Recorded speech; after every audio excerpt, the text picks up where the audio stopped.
You to know, I stay here alone 4 years na. Wow. Nangarap ako ng mansyon, pero hindi ganito. Ang pinangarap may bubong naman. Sabi ng isa sa akin, hindi ka ba natatakot dito? Well, matatakot pa ba ako kung alam ko pagdating ng araw, magiging akin to. Ano guys, kung hindi siguro matibay ang pag-construct ng bahay na to, bumagsak na to for 3 days na umaapoy ang bahay. 3 days of burning, 3 days of fire.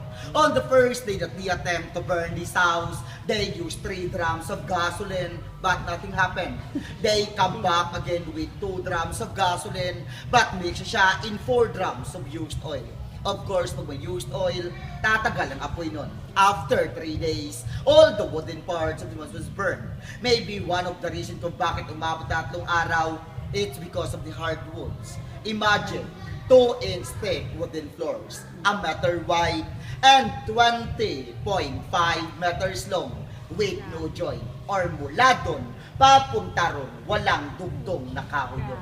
It means isang puno, isang sahig nila noon.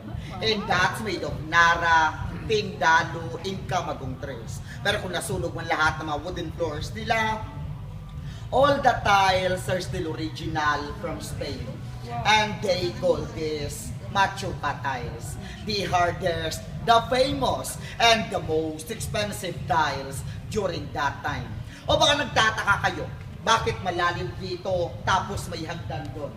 Mostly ang tinatanong dito sa akin kung may underground daw sila.